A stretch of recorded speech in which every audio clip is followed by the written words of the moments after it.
Live. And so this week we are joined by, oh my gosh, I forgot to ask you how to say your name. Michael Ostrolenk, I think, yeah. Well done, And Justin. Nice. yeah. And so I want to say to kind of kick off the episode is that when I made that decision in my life to kind of put myself out there and move into being like a content creator and a speaker, um, I didn't know. Oh geez, this is off to a bad start. Basically, it's like I'm meeting all these amazing people, and this next guest is kind of like the quintessential person of someone who I've met on my journey. That I just go, wow, this is so cool to meeting such an amazing high level person that I would have never met if I had not put myself out there and started kind of networking on social media. So, Michael, welcome. Thank you so much for being here. I appreciate that, Justin. Thank you. Yeah, and so I literally wrote down a bit of notes to introduce you because your work is very varied and multidimensional. So you have 20 plus years as a transpartisan national security consultant, as well as 30 plus years as a psychotherapist. And yeah, I'm so excited to ask. I'm really want to ask you about the national security stuff. To start with, can you talk a little bit about like the psychotherapy aspect? Because you were just explaining there's kind of a few different areas. You do some men's group stuff, and then there's a couple other areas. What are the kind of areas within that kind of umbrella of like psychotherapy that your work is really focusing on? Yeah, so it's okay with you. Can just share a little background so people understand like my therapeutic models and maps I Yeah, use. yeah, Is okay. please. So licensed out of the state of California. God, I've been in this space for almost 30 years as a marriage and family therapist or a psychotherapist. Transpersonal psychology was my graduate focus, and I can talk about that in a moment if you like. And I did postgraduate work in somatic or body psychology. So, kind of integrating spirituality and somatics or body psychology together with the usual like object relations and self psychology and cognitive work, cognitive behavioral work, all that stuff together. So, I take a very comprehensive view and understanding of what's possible for us as human beings. And then I also did a lot of other trainings that's more in the kind of the environmental mind body medicine type of space. So, I have a pretty my program is pretty comprehensive in its approach to human development, contextualizing relationships. Because as a former marriage and family therapist, and now as a coach who's been coaching that space, my mind always goes to systems people are embedded in their relationships, both within themselves and other people. So that's kind of contextualizing my Nice. thinking along these lines. But three areas I focus in on. I have a very particular program, four pillars that I work with individual clients: physiological, psychological, social, and environmental. We can talk about that if you'd like. It leads to Hmm. much more resilient human beings. I Hmm. also work with couples. I love working with couples because it's so real. Like they can't hide their stuff in the room with me. Like Mm. whether it's posture or muscle tone or facial expressions or temperature shifts, and like it's real. Like they can pretend like something's not going on, but you can literally see it energetically and somatically. So it's so alive in the room. And then Oh, I nice. co-lead a men's group presently with JC Glick. He's a former Army Ranger. It's called Resilience Optimized. And I'm co-launching another group in the new year with a buddy of mine, Will Ravello, who's a former Army U.S. Special Forces.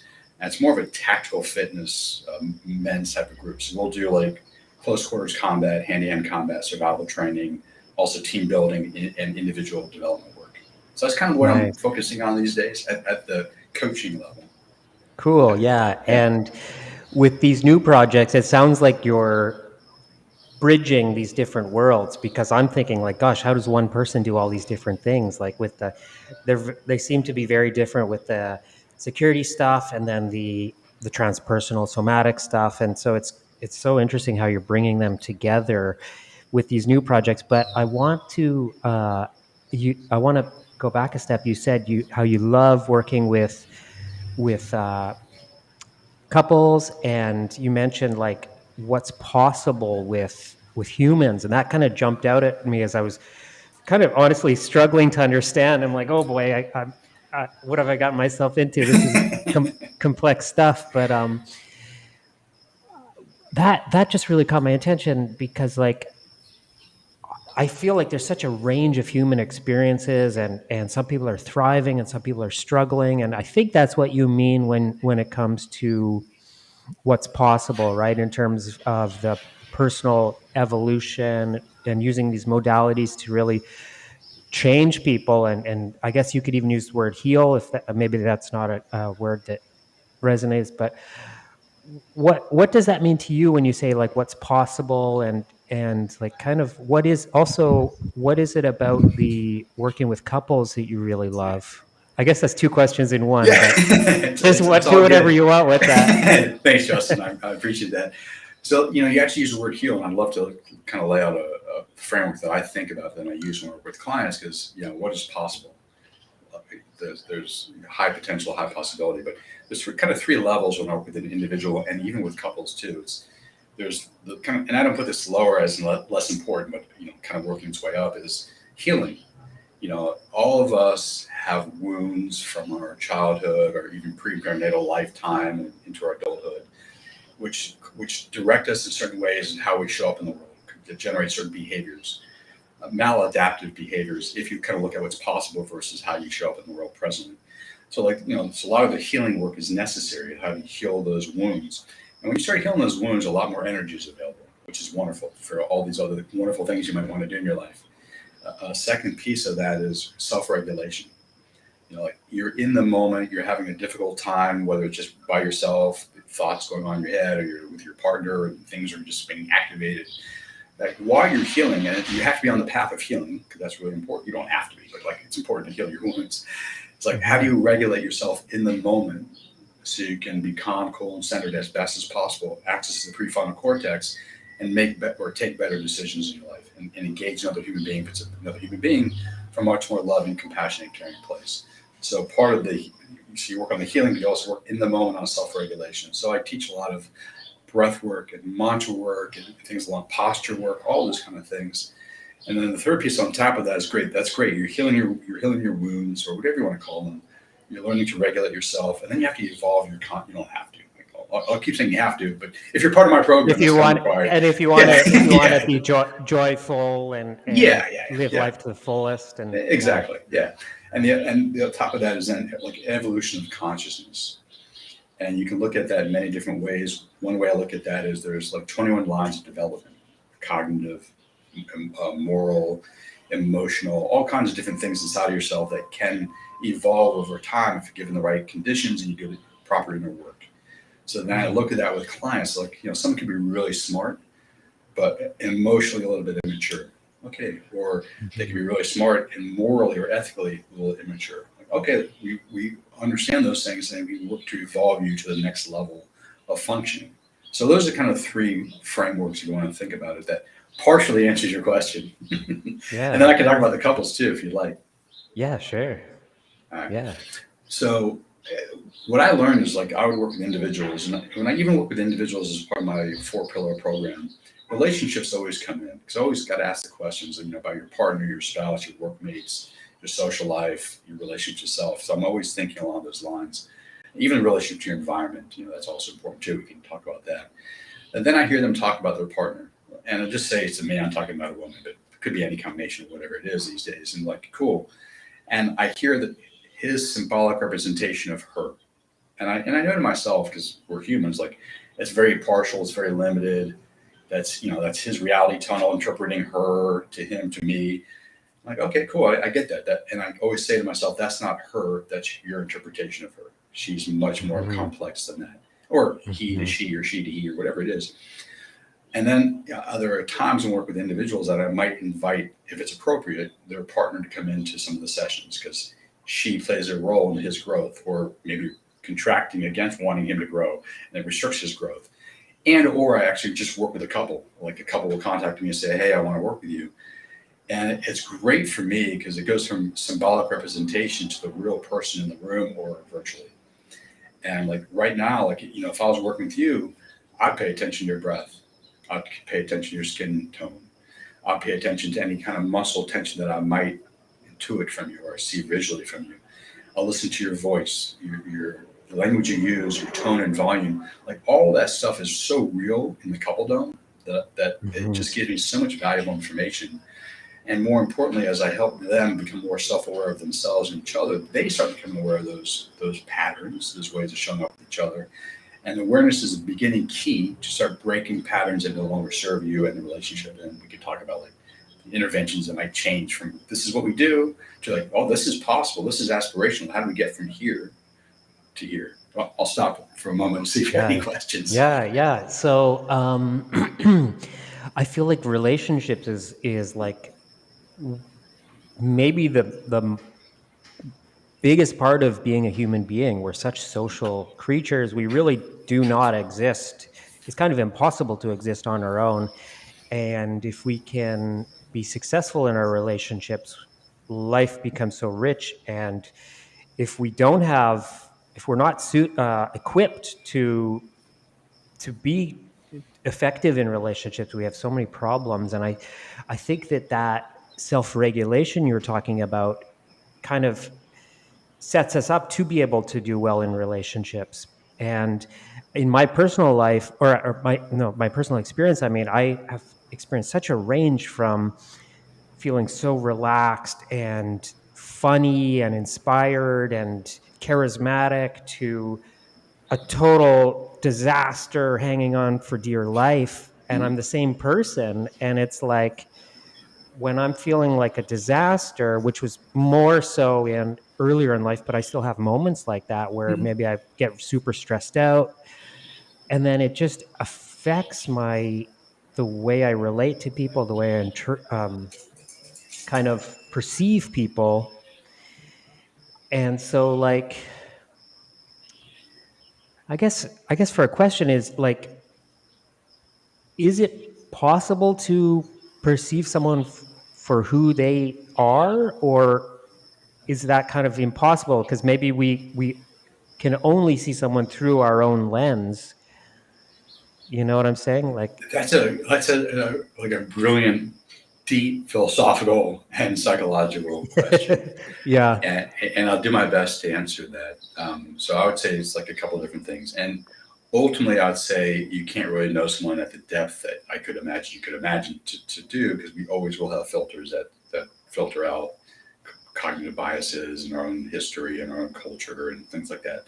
However, I'll just use you as an example. Well, I'll use myself as an example, actually. So as I do more of my inner work and I start noticing the programs that help me interpret the world around me, including people around me, and I look at the ones that are no longer healthy for me, that limit me, constrict me, keep me small, keep me fearful and afraid and disconnected from other people, and I start working through those, the more open my own system becomes in that kind of way, the more open I am to the other person in front of me.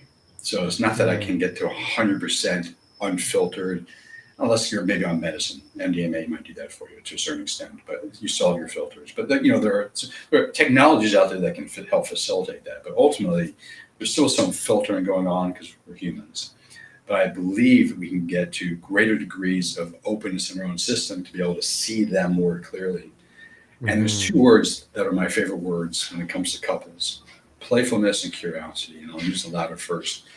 It really requires us to show up in relationships as we continue to work through our own wounding and open our system up and open our heart up, get rid of the heart armor, or at least minimize the heart armor, to be really curious about this other person. And it's not just like I'm dating you and I'm curious and I get to know you and then I know who you are.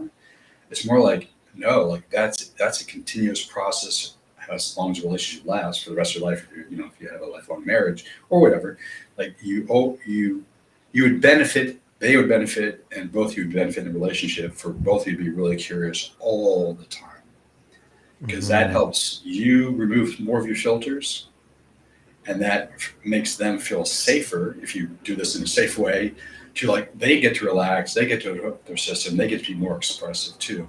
So it's like this really nice iterative process of increasing levels of safety through curiosity. It's really important, and I want to highlight this. Curiosity is not, I know the answer and I'm going to drive you by asking questions to what I think you should be saying. It's Hmm. genuine curiosity. Like, I have no idea where you're going to go with this. I'm going to keep diving in, keep diving in, keep diving in.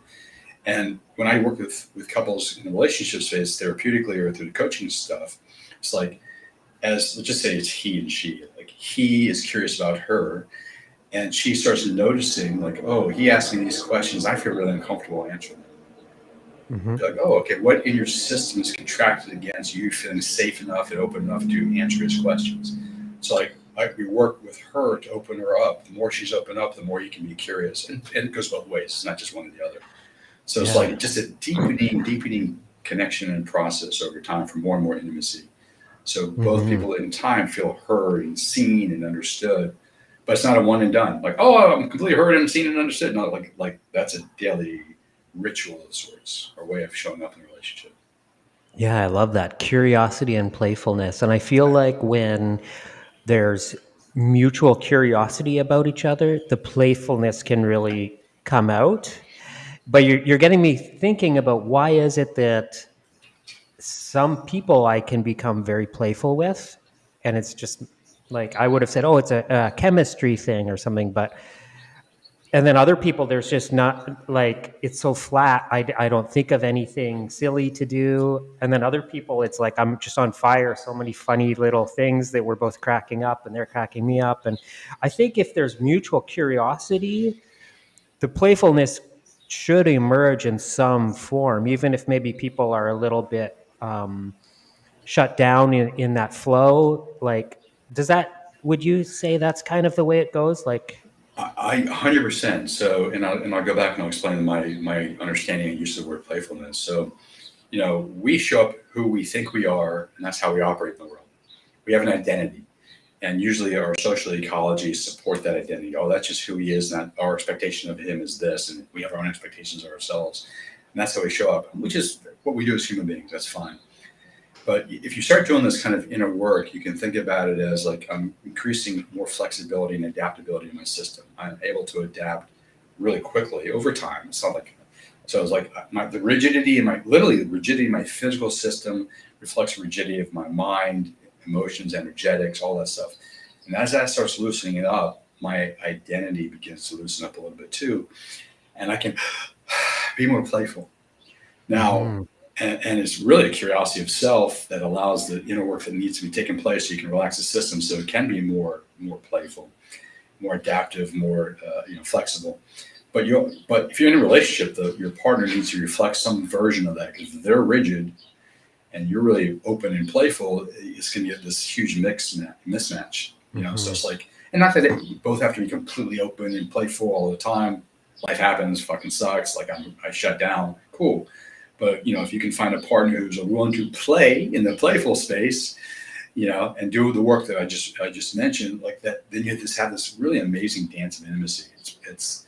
And it's like you don't no longer turn your partner into a rock. You're no longer a rock. Like no, like you're more like water. You flow and you adapt and learn and grow and evolve.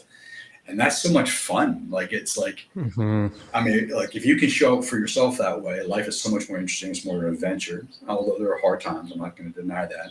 If your partner can show up that way too, like talking about a much more interesting, fun relationship, which doesn't mean you don't have your problems, but you deal with them so much differently. Yeah.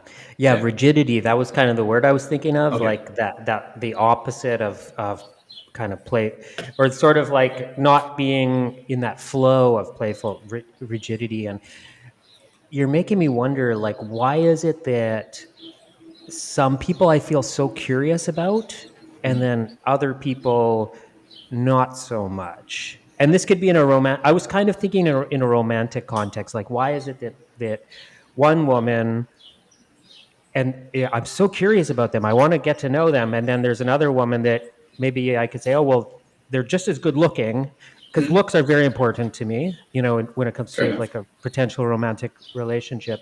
Yeah. But I'm just not curious about them. Like, I think it's maybe the rigidity that I'm um, perceiving, that I'm like, I'm less curious about them because they're more rigid, maybe. But what is Mhm. it?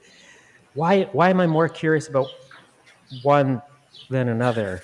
So actually, I would encourage this as just a curiosity point. So like you can look at it one or two ways, and I would recommend you look at it both ways. Just like start the other person. I would ask yourself the question: is there, and rigidity is fine, or whatever word you might want to use. I don't, I'll be really mindful of like just categorizing a person in this whole category because everyone's unique and different, and stuff. So I'm hesitant on like using diagnostics and assessment tools for people. They're And with that, rigid. yeah, exactly. Yeah, and okay. So like you can start asking yourself the question like, look at your own human system and looking at them and asking like, is there energetic information, intuitive information, and a gut sense? Are you like, is your mind processing something you visually see that's so fast that you're unconscious about it? Like run through your whole system and you can say, well, I wonder, I'm curious, what about this person is less interesting to me than this other female over here? And that could just provide you really interesting information about who you want to show up in your life. But you also Yeah. self-reflect, because she might be an amazing partner for you, but maybe there's something about her that reminds you of something, from your past that you're unconscious, not even aware of. So she's like activating something in you. So it's more Yeah. about you than anything about her. And like, oh, what's this? What's this about me? You can ask the same question, and that can give you some Hmm. really good stuff to take to your therapist or coach, or sit on your zafu and doing your meditation practice and ask that kind of inquiry. Go and do that Yeah. inquiry. You might learn something about yourself too, which might open you up a little bit more to see that woman differently. So it's less about her, more about you, and both are possible. Yeah, and that's some really interesting insights about the in this kind of hypothetical scenario of the two options, the one I'm less curious about, and the one I am more curious about. And when it comes to like individuals that I feel very curious about, if I step back and really think about it, kind of analytically and logically, I could say they're maybe not necessarily the best option as a life partner, but there's something about them that excites me and does something for me. And maybe it has something to do with my, my wounds or my trauma or something like that. And because I've gotten involved with some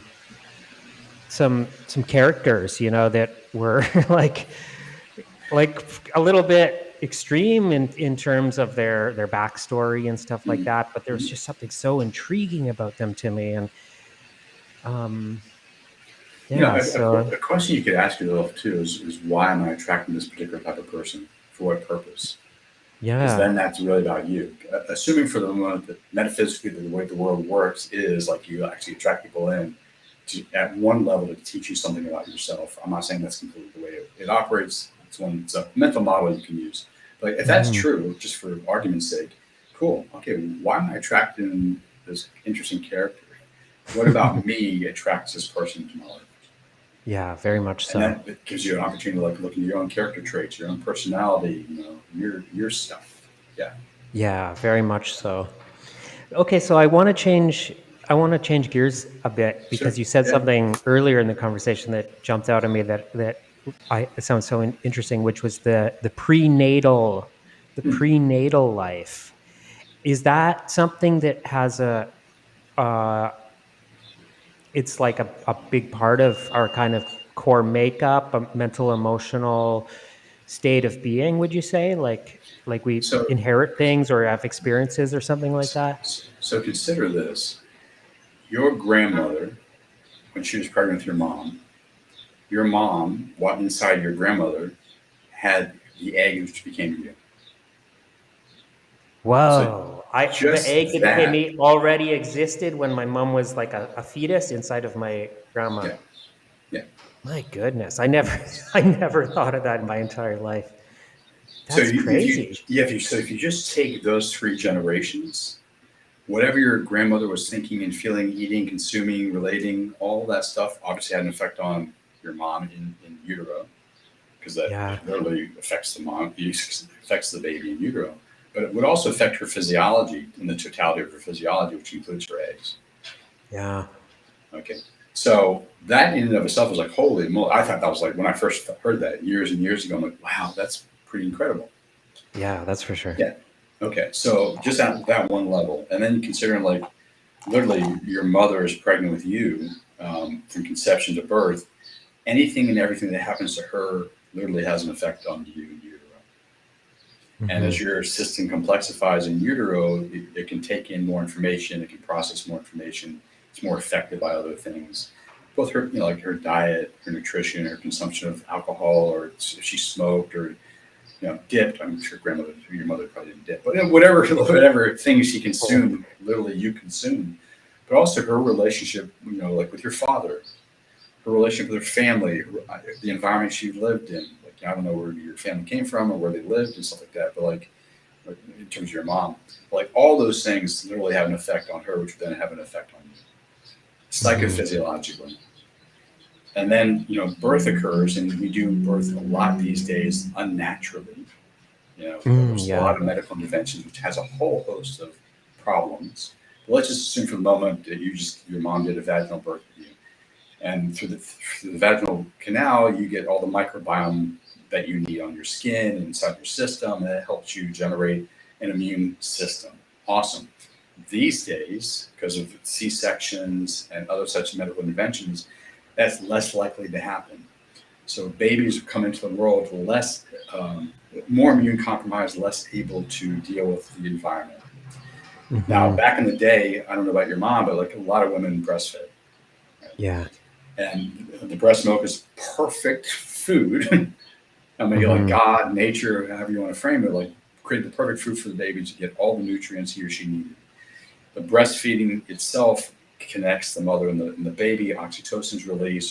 There's a neurological change in the mom, so she wants to really bond with the baby.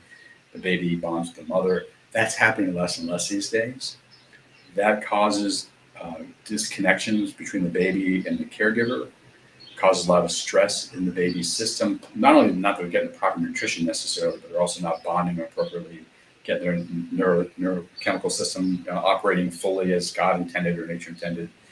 And I believe, if I remember the research correctly, the outcomes of some of these disruptions in the system are like decreasing levels of empathy because there's a lot less human connection, Yeah.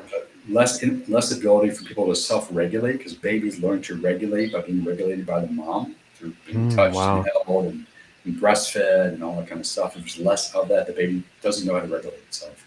Wow, that is mind blowing, and that stuff is so deep. It's so much more like a deeper level of our being than language, like the mind. And for individuals who are struggling with issues that perhaps are kind of can be traced back to that, like the very, very, very beginning of their life, maybe someone who's becomes very self-aware and is really on a mission to feel good and in life, like take myself as just a random example, like I struggle with anxiety and depression, and I'm just somewhere in the middle of the spectrum. Like I haven't had I haven't lived on a cloud my whole life, but compared to so many people's stories, I've had it really good. But I kind of think about it, and I feel like I understand these kinds of things enough to say that it's kind of because of my life experiences that and then there's things I can do, and like exercise and maybe an ayahuasca trip or maybe therapy. There's so many modalities that we can explore for someone who's like maybe the first kind of 5 years of their life was like really did not set them up well, but they're at a point as an adult where they're like, I'm on a mission to make the most of this. What should they do? Is it different for different people or? Yeah. So you name a few technologies which are quite available that can for some people help them go back into that earlier time period. Psychedelic medicine is one. There's hypnotic techniques, there's all kinds of different cool technologies out there. Some of it's more recent, some of it's hundreds and thousands of years old. We can go down that path for sure. I'd actually refer you for possible future guests. A friend of mine, colleague Victoria Rose, she Hmm. runs Luminous Birth. So what's fascinating about her is she works with couples preconception, like how do we get the mother and the father as healthy as possible psychophysiologically, the relationship as strong as possible, so then when they conceive, it's like the best conditions ever. The pregnancy is as natural as possible, the birth as natural as possible. All those things set the conditions up for what I just kind of shared earlier. But she also recognizes, and this is my background in training, I just don't, this is not my expertise, so that's referring you to her. She works with older people, like the adults, who would go, "Oh my God, I think there was something preconception, conception, birth, that whole period of time. That's built into my nervous system that has me show up in a particular way that's, it's not serving me the way I want to live my life. And she has a series of processes. And funny enough, I literally just got a text from her to sign up because she wants to run this with me. Because she and I are going to partner to do some work together. I'll do the familial marriage relationship stuff, and she'll do this prenatal kind of work. But I'm going to do some of this work with her. And it's like, how do you reorganize the nervous system by working through the trauma or whatever happens to be, or lack of nourishment at certain particular times in utero or post-birth life? How do you repair that? So there are people out there who actually do that very particular type of work. So I'd be like, oh, go talk to Victoria. She's in Portugal, but she does stuff virtually. And there's other people out there who literally do this rebirthing type of work. You mentioned ayahuasca, MDMA, LSD, psilocybin, properly used, right container, well trained guide, really, really important. But things like holotropic breath work created by Dr. Stan Grof. There was an LSD researcher from Czechoslovakia. He came to the United States in the 50s, the Maryland Psychiatric Research Institute, did a lot of LSD research. They criminalized it, the Nixon administration. And he created holotropic breath work, which is a breathing practice which can induce non-ordinary states of consciousness. Sometimes for some people you can get biographical, like, oh my God, I'm back to where I was when I was 7 and I relived this experience and I can process it differently. Some people go through birth experiences, like I'm actually being born, I'm in the womb, I'm being conceived. So that's where the transpersonal psychology comes through. It's pretty trippy, but like people can actually go back and repattern some of those things through like a holotropic breath work. Or if they're going to use sacred medicine with a proper setting and a good guide and good medicine, those kind of technologies and techniques are available too. Wow. Yeah, and I think just by definition, almost to explore that kind of territory does require something that the experience of it is kind of taking us out of our normal state of being.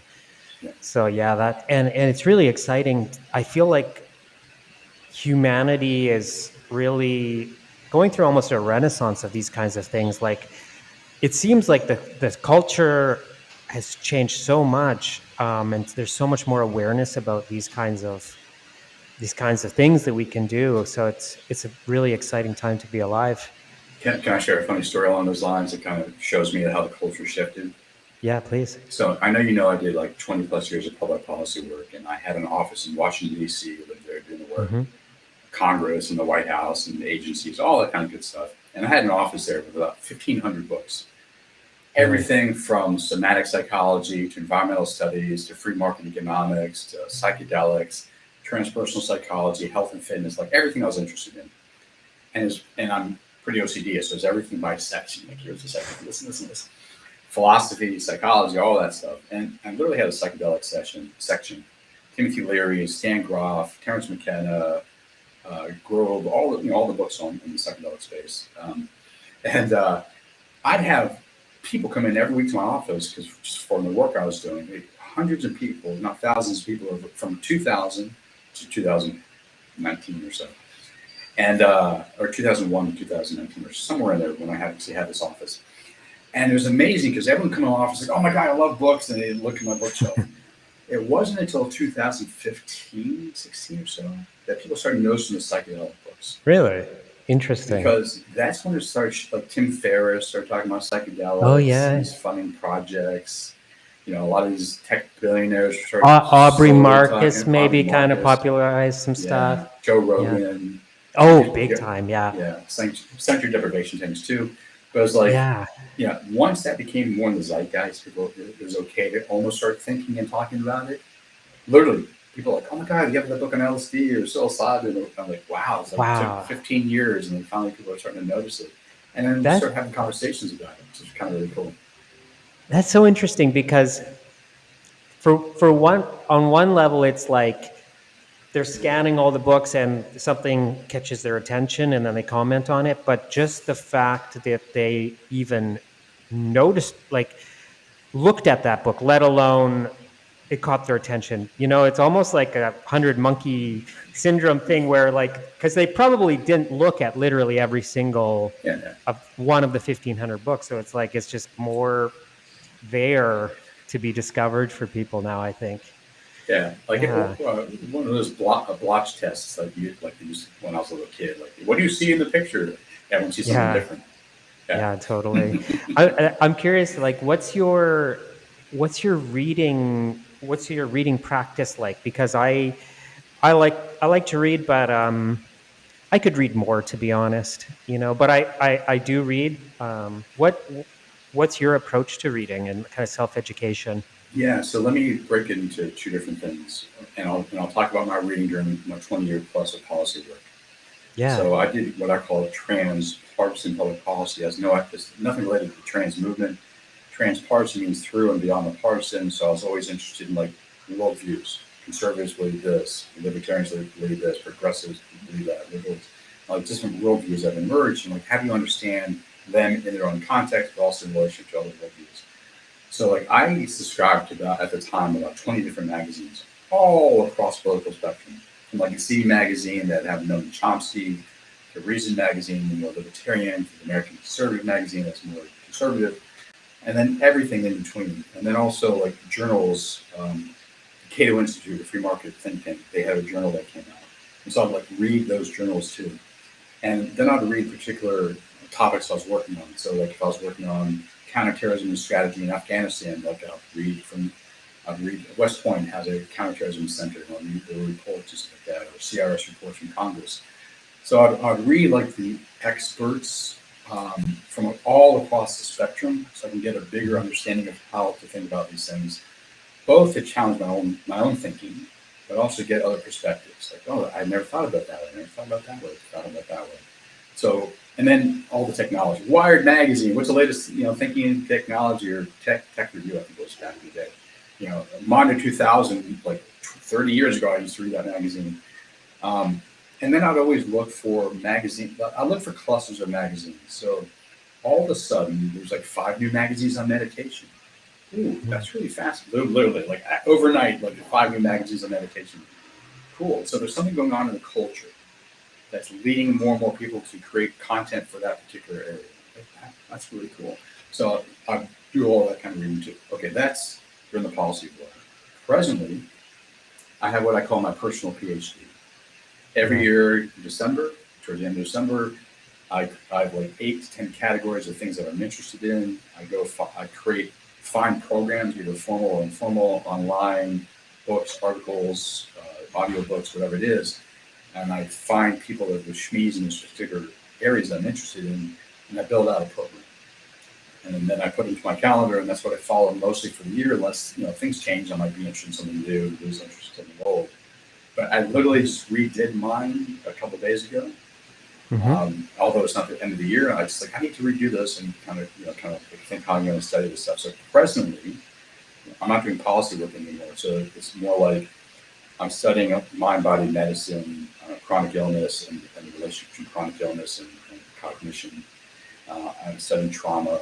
So there's a whole section. I'm actually in a program, level 3. I'm getting a certification. That kind of stuff. So like I broke it down into health and fitness, and mentioned those things, cognition, transpersonal psychology, somatic psychology, tactical training, because that's still an interest of mine. We can talk about that at another time, or Yeah. later if you'd like. Um, and I'm also in the program right now. I'm building my business, so there's a lot of educational stuff. It's a program out of Canada. I'm actually heading to Canada here in a couple weeks because I knew Oh, that's where nice. you're from. Yeah. So there's also that piece too, like, oh, I have to study these videos and read these books and stuff like that. So like, those are kind of the overarching things that I study. And then it's like, oh, these are videos, these are audios, these are formal classes, these are informal classes. So it depends Mm. how I've organized with that particular subject in that particular year. That's how I Wow. study everything I'm interested in. So it starts with choosing the subject that you're planning on expanding your knowledge about, and then you kind of build a plan, and it's a blend of maybe some books, some magazines, as well as some masterminds or whatever, and some Yeah. videos. It's kind of a mix of different things. Yeah, that's how I like to learn as well. And something that I've been thinking about a lot over the last couple, maybe a few months is when people can combine two different areas and kind of exist on that intersection, really amazing things happen. Like um, And you've got a lot of different things, but I guess it's kind of, if I had to kind of really simplify it, it would be kind of that intersection of the national policy or policy consultation as well as the psychotherapy stuff. I think that's kind of your thing right there, and then all these other interests kind of branch off from there. The fitness as well, you're very active in that, which I could almost categorize that within the kind of personal development side of Yeah, things. yeah, yeah, yeah.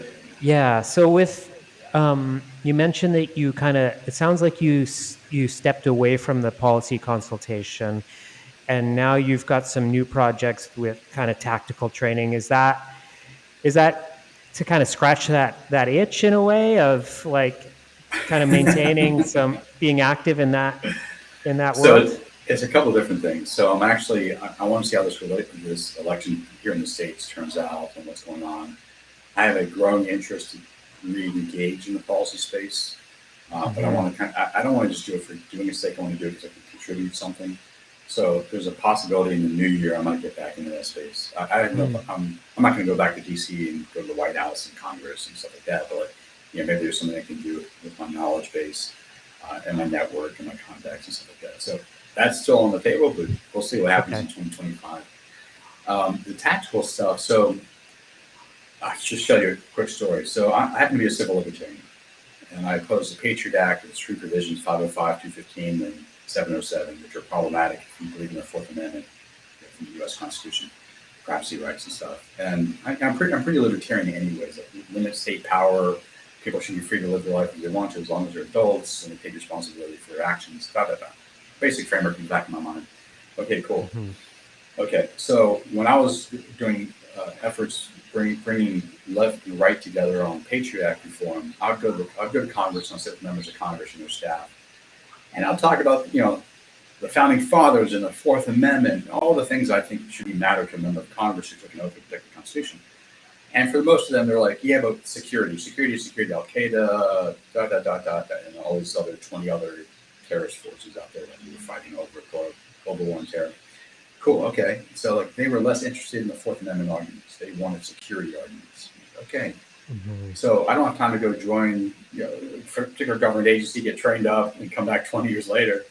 So I was like, okay, what can I do to learn more so I can get into their minds and understand where they're coming from and provide arguments that might serve them and the U.S. Constitution more fully and the American people. And so I thought, okay, I need to understand security better and privacy better, but from a activist, not an activist point of view, from an operator's point of view. So I got trained as a personal protection specialist. I wanted to start understanding how people think about security, literally for individuals, for property, for institutions. So I got trained and started doing that work. And like, I want to understand this stuff. Also got trained as a PI, private investigator. And like, I want to understand like how people think about tracking people down and what's available and all that stuff. I took tons of courses. I took one by two former Mossad agents, and it was like Jihad 2.0. Wow. Yeah, it's really, really cool. And I learned, I could get into it now, but I learned tons of stuff. I'm like, wow, this is really interesting. So I was able to get kind of more into the mindset on the security side. So when I go back to the Hill and talk to members of Congress and their staff, or press, if I was doing press events, I could talk about, I still talk about the Fourth Amendment because I think it's really important. But I can also talk about how some of these programs actually make us less secure, not more secure, and I can walk through the details of it. So like the tactical thing was a piece of that because I got trained up. I got trained to carry a firearm and protect people. And that was kind of really interesting and cool. As you might know, I spent 10 years working with Commander Mark Devine at SEAL Fit on Beautiful Mind. So I got to train with a lot of SEALs. I did a 3-week SOF Academy and Coco Camp, Mod Off the Hill week. So I got amazing opportunities to train with some SEALs. I worked for another SEAL, Dan Sorrell at Spartan 7, who unfortunately passed 2 years ago. I'm now doing this men's group in the new year with a former Army Special Forces friend of mine and team of my SEAL friends. I'm going to the Army. So I've always had this interest in kind of the tactical stuff and getting trained up, both for better understanding, also for self-protection, protecting family and friends. And also, it's just like an innate interest in me since I was a little kid. I have 40 plus years of training in martial arts, like 8 to 10 different martial arts over that period of time. So Cool. that stuff is like ingrained in you too. Yeah. Yeah. Wow. Yeah. And so when it comes to like the privacy and the personal freedom versus safety and security, my personal perspective is I'm very skeptical of the kind of the authority figures that are really saying, okay, we need to do this for your security.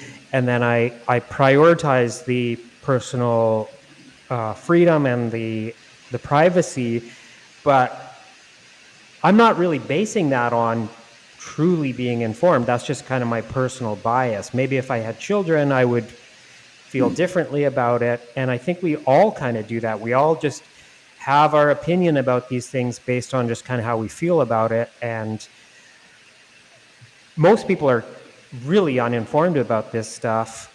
100%. What is like what's your perspective on that? Like I feel like most people have no idea what the real world really is, and what are like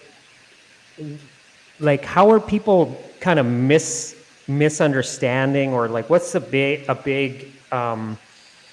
like when you think about kind of the general society, and they have these opinions, and the media kind of tries to divide everybody into left and right, and I guess so people kind of are that because they kind of choose where they get their information. But what are people really not understanding? Like for somebody like me, maybe these security threats are actually really dangerous and I'm not acknowledging that. Or then maybe the people that are so scared, maybe they're not acknowledging that their government wants them to be scared so that they can have more control over them. What comes to mind to you about if people were more informed, more intelligent, and spent time gathering the correct information, how would they see things differently?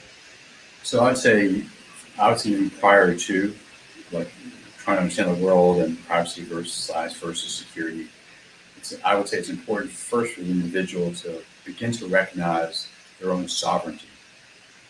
If you're an adult, at least an American, I can't speak to Canadians, but at least you're an American, allegedly you're supposed to be a sovereign individual. Like your life is your own to live as you see fit within very narrow constraints. Like don't use force against another person, don't use fraud against another person, and you should be free to live your life as you want to. And you should be, if that's true, and that's kind of one of my contentions is like as us as human beings, and I'm not denying we're relationally based. That's also true too. But like you're a sovereign individual. And then you start asking the question of like, where is my sovereignty that I'm giving up being chipped away at? And I was a fellow for the Center for Cyber Influence Operations Studies for a couple of years. And we looked at how state and non-state actors, the Russians, the Chinese, the Koreans, North Koreans, including our own, as well as non-state actors like ISIS and Al-Qaeda, use social media, ISIS and Al-Qaeda for recruitment purposes, and the state actors for like division within their enemy countries. Like the Russians got really good at helping us divide more fully into warring camps. Cool. It's not just state actors and non-state actors. You look at here in the States, our government and the propaganda it puts forth. You look at Madison Avenue and the propaganda that it puts forth. You look at Hollywood and the propaganda it puts forth. Like literally, TV programming is called programming. It's indoctrinating you into a particular worldview. And the more sovereign you can become and start seeing these things, I'm not saying, hey, don't enjoy them. Like, hey, if you fucking love Disney movies, watch Disney movies. You know, if you want to believe the government and what they tell you, although there's not a great track record with a lot of things, cool. If you want to buy whatever you want to buy from Madison Avenue, cool. At least be aware that they are taking advantage of your lack of sovereignty. For instance, like, if you look at most of the stuff that's sold, commercials on television, people still watch TV. What they do, they take advantage of the fact that you're not a whole, healthy, emotionally mature human being, and they take advantage of any holes in you. Like, oh, if you only had this product, you'd feel better about yourself because you kind of suck. But if you did it, if you drove this car, drank this beer, use this iPhone, I'm an iPhone user, like you'll be cool. Like, you'll get the chicks or whatever feminine version if you're straight, you're a woman. Like you get the guy, whatever the thing is. Like you're not pretty enough. So if you wear this makeup and wear these particular clothes, so just in that case, that type of propaganda or programming is taking advantage of your holes in your system, your weakness, your fears, your insecurities. And we can track some of those back to our education system. Generally speaking, and this is not true for everyone at all times, but if you look at the American education system, it was designed based on a model from Prussia in the 18. I think the Prussians lost the war to Napoleon in 1805 or something like that. They created this whole education system to upgrade their both their economy and their society. And what that meant for them is like, okay, they needed factory workers, they needed people to work to do the military stuff to fight. In this case, I think it's Napoleon. I apologize if I'm correct on the history there. And then you have the ruling class, and their whole education system is like, oh, we need factory workers who respond to the bell, and we need military guys who respond to the bell. But literally, our education system in the States, it's the same thing in Canada. I'm sure there's different. I'm sure there's like there's some schools that are not like that are more based on the stage model for development for kids, and Montessori type stuff, or Podgy, or things like that. Okay, cool. That our education system created unhealthy, emotionally immature followers of rules and authority figures, non-sovereign individuals. Because you literally follow a bell. You spend 50 minutes in class, rote learning, you do exactly what you're told to do. You don't learn to think, you just get information. Bell rings, you go to the next class. Bell rings, you go to the next class. Prepping you for factory work or work in the corporate space or whatever the new models are today for the most part. That model in and of itself helped generate the type of people that Madison Avenue can use influence, Hollywood can use influence, states can use, the government can use influence, because you're taught not to be sovereign. You're taught to follow the authority figure. You're taught to believe that you're not really a whole human being. Oh, I need to fill that hole with that product or with that service or whatever it is. So I think having gotten to the security side of thing and the privacy side of thing, I just want to first say, like, hey, we need to work on our sovereignty as humans, as individuals, understand the propaganda programming models around us. Once we do that and we're much more clear, then we're much more capable of addressing and understanding the issues at bay. When they say, oh, we need to give up privacy for security, you're like, okay, what's it actually mean? What are you proposing? What are the outcomes of these programs? Are they actually working to the ends that you're seeking? Because I remember the Patriot Act, they're like, oh, it's only going to be used for counterterrorism. And then look, I think it was 6 weeks later, it's being used in some case in Vegas regarding, I might have my facts wrong because this is 20 some years ago. Case in Vegas with a mob. I'm like, okay, so like, of course they're going to use these powers and use them inappropriately beyond what they're intended to be. But let's ask the question: are they actually working? Have we actually used those powers to stop terrorism, or are we just flooding the government with so much more information about individuals that can be used against them, but not actually targeting particular terrorists in South parts? Let's have that conversation. And you look at the research like on TSA, like I think they fail 80% of the tests. People can actually, through tests, get bombs and guns and knives through. It's like, that's not good. No way, really? So I worked with TSA, right before COVID, 2018, 2019. I remember looking at the research, and the research was just really poor on like the success of the programs they had implemented at airports. And so I'm like, okay, so we give up a lot of this freedom at the airports. As an example, is it really working? So like, what are the trade-offs? Is it actually working? Ask those questions. And maybe there's a point where like, trade-off is not worth it. I'd rather have a little bit more risk than lose that liberty. And like, this is the worst thing. Like, how much? Like, this is my iPhone, right? This is a surveillance device. Like, state and non-state actors know everything I'm doing. Like, that's kind of scary. Oh yeah, and we have it on us at all times. All the time. Yeah. It's just crazy, but it's kind of it's so awesome as well. I love it. Compared to when I was a kid, like to be able to like have a map, like a digital map when I'm going places. So it's really, is it being used ethically or not? And of course, it's like, it's just, I think, the human story to want to control other people, and there's psychopathy and narcissism and these mental disorders and this long ingrained history of this kind of ideology of the ruling class who feel they have the right to kind of rule over other people. And then a lot of us have this kind of ancestral trauma of being subjected to that for so much, and that it's like deeply ingrained in us, like we were talking about with our kind of deep surface levels of our life experience. And then also thinking about kind of the media scape and people's understanding of like what's really going on in the world. The world is such a bigger place than we're really capable of understanding, because I'm so in the, well, I'm a little bit of an outlier in this, but I was going to say I'm so in the kind of Western English speaking world, but I live in Latin America. I speak Spanish Right. at an intermediate level. I'm very proud of that. So I listen to reggaeton music and stuff, but like Bollywood actors make more money than Hollywood actors, and they've got like billions of fans. Or I was listening to a podcast where this professional jujitsu athlete was talking about he's been visiting Ukraine like on a regular basis over the last while and spending time with the troops there. And he says that a lot of these soldiers are posting footage of actually fighting in Telegram groups, and they're building up a following, like kind of like they're becoming a social media influencer or whatever, and they're using it to crowdfund to get money so that they can actually have like more supplies, because they're very under equipped. And so these guys, they're filming like, I don't know, combat, and people are following them on Telegram. I've never seen anything like that. My whole life, I've never gone down that side of the internet. Like, I know that you can find crazy stuff.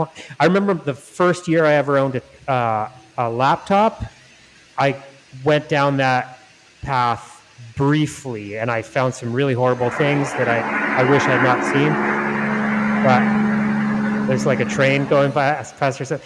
I don't even know how to find I don't even know about the dark web or whatever. I'm not interested. I don't like seeing really awful things, but it's just mind blowing to think, like, because you mentioned like these Islamic terrorist groups or whatever in the Middle East. They're using social media to recruit, and it's just such a big world. And now we're so kind of compartmentalized in some ways. And at the same time, there's this movement towards centralization of power.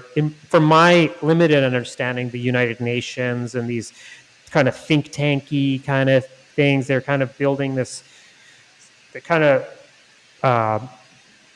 what's the word? I guess centralizing, for lack of a, like, but at the same time, there's this splintering effect going on.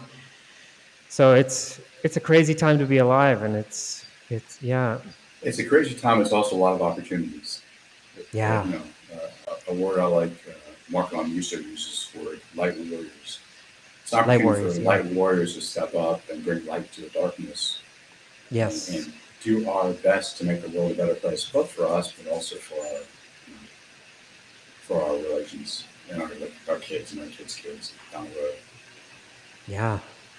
Yeah, it's incredible how anybody is able to get a big audience online and put out content that can resonate with a lot of people. Like just a couple short decades ago, you had to spend all this money on, if you wanted to create a video, you had to invest in film. It would cost, I don't know, $10,000 or something to make a 2-minute film. And like now we just take it for granted. We just open our phone, and everybody is just a couple steps away from potentially putting something on the internet that millions of people see. And so it's like, and if someone is consistently putting their message out there, they are going to find people that pay attention to them. So it's incredible what we can do and the impact we can make on the world. So it's yeah.